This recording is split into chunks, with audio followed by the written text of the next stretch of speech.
Welcome to this lesson on solving and writing multiplication equations. Please make sure you have these notes in front of you so we can begin our lesson. And my students, let's make sure we update our table of contents. This lesson has two learning objectives.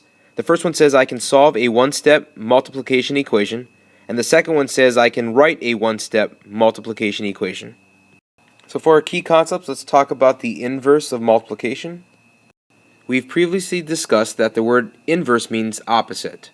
So the inverse, or the word opposite, of multiplication is division.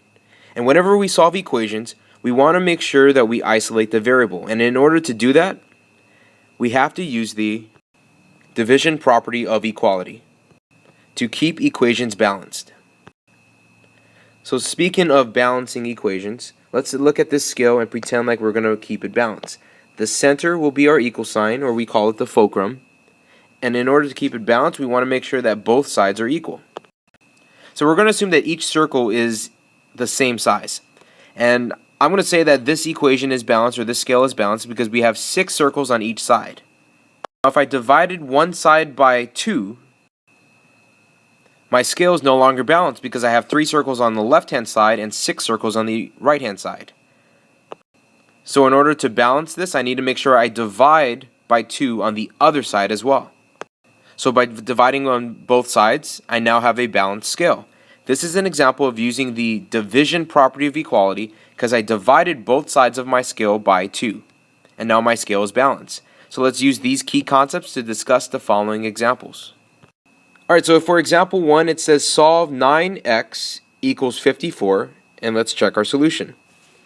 So remember, anytime a number is standing next to the variable like this, the 9 is the coefficient, and we're going to assume that we're multiplying 9 times x. So let's go ahead and rewrite this problem to be 9x equals 54. Let's draw the fulcrum down the center of our equal sign. And since I'm multiplying 9 times x, I want to use the inverse to isolate the variable, or to get the variable by itself.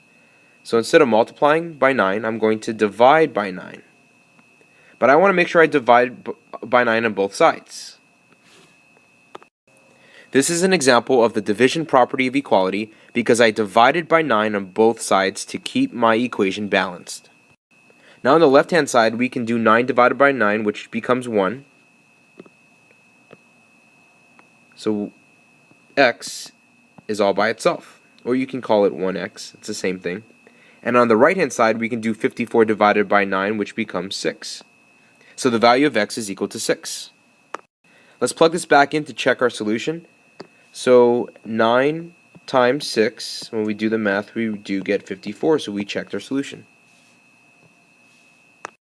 Let's graph this solution of 6 on a number line. Let's start with 0 in the center, and it's in the positive region, so I'm going to place 6 about this location here, and I'm going to identify it with a solid circle because 6 is the only number that makes this equation true. For example 2, it says solve 18 equals 6 times d, and let's check our solution. So in this problem, let's go ahead and draw the fulcrum down the center of the equal sign again.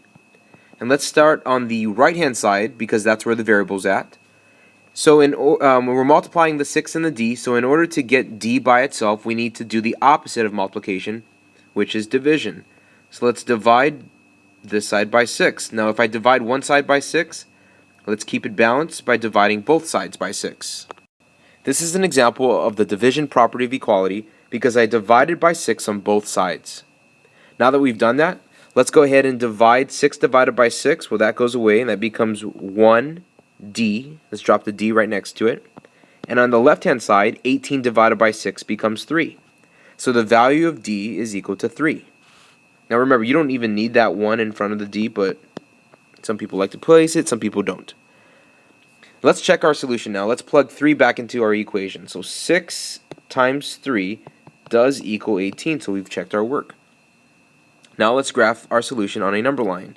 Here's 0, here's positive 3 on the number line, and I'm going to identify it with a solid circle because that's the only number that would make my equation true. So pause the video and complete these Got It problems, and we'll discuss the answers in class tomorrow. Notice I have 2 Got It problems on this slide. I've got It problem A and Got It problem B. And let's make sure we graph our solutions as well. on a number line. For example 3, it says the area of a rectangle is 96 square feet. One side of the rectangle is 8 feet long. Write an equation for this situation. So let's draw the rectangle. And we have a length and a width. And when we multiply length times width, we can write the formula as area is equal to length times width. And the area is given to us, which is 96 square feet. So let's plug in 96 where the area goes.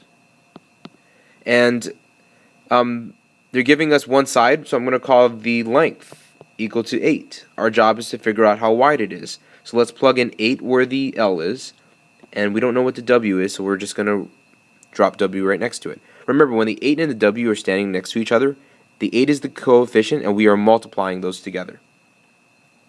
So now that I've wrote my equation, that's the equation for part 1, we want to figure out how long the other side is.